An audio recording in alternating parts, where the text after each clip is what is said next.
Hey, how's it going guys? Nate here, and today I want to discuss why Fallout 4 seems to have so much cut content. Much more so than what's typically considered the norm for Bethesda titles. I mean, there's cut weapons, quests, entire endings, NPCs, underwater content, just a lot of stuff appears to have been stripped from the game, and now that we've seen 4 DLCs and are already aware of the concepts for the next 2, I think it's relatively safe to say that most of the cut content wasn't to be repurposed for DLC. Now, generally, when a developer opts to cut content from a game, it's for one of 3 reasons. The first, as just mentioned, is it's to be used for future DLC. Now, for obvious reasons, this is quite a frowned upon practice. A developer sells you a full-price product, and then decides to cut part of it out anyway, and then resell that part.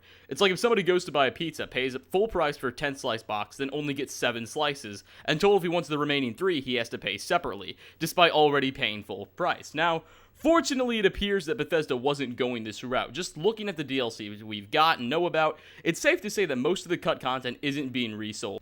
And Bethesda's track record and history with other games, like Skyrim and Fallout 3, also kind of support this. They haven't really done this in the past, and it looks like they're not doing it in this game as well. So we don't really have any reason to expect this is what they're intending to do with the cut content.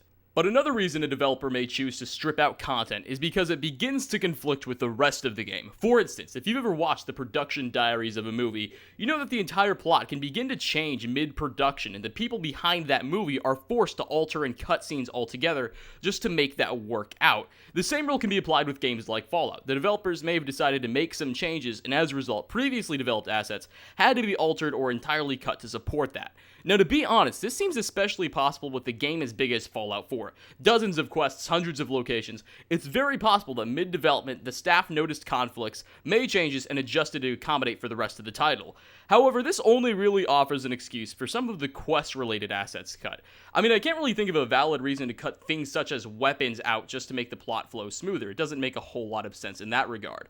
And that brings us to our final reason, and in my opinion, the most likely, and that is a lack of resources. Typically, those resources translating to either time or money, sometimes even both. So, oftentimes, a developer will have these really amazing ideas for a massive side quest or faction or whatever, and after they start working on it inside of the game, they'll realize, oh, we don't have the funding for this. Now, to be fair, typically this funding excuse only really applies for indie developers most often. And in Bethesda's case, I don't really think that's likely. They seem like a very well-off company. I don't think money and financial reasons are a very likely reason they'd cut out content from a very profitable game.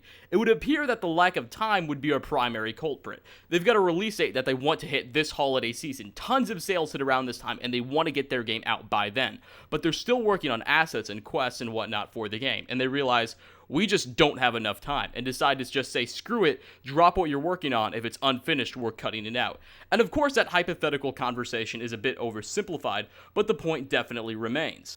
So if the reason for all of this cut content wasn't to be repurposed for DLC, oftentimes not because of story conflicts, it wasn't because of financial issues, did Bethesda just not have enough time? And if so, that begs another big question. Should Bethesda have waited and pushed back the release date, so when they did release, it would have all of that cut content, or at least most of it, in the final game? So it would release with the fighting pits, the alternate endings, the cut quests, and all that content Bethesda couldn't release at its original date because of those time constraints. However, that would likely significantly push back the date, possibly even an entire year, because, while in my own armchair opinion, I'd only imagine fixing up all that content would only take maybe a few months. Maybe they'd be done as soon as like early March of next year. Would they still want to wait till the holiday season? Kids have Thanksgiving break, and then they get winter break, and there's Christmas and Black Friday, and all these incentives for consumers to go out and purchase that Bethesda wants to have directed towards its game. So it's very likely they might just choose to sit around with the game after they finish all that content and wait another year, just occasionally polishing it up, maybe add a few extra things.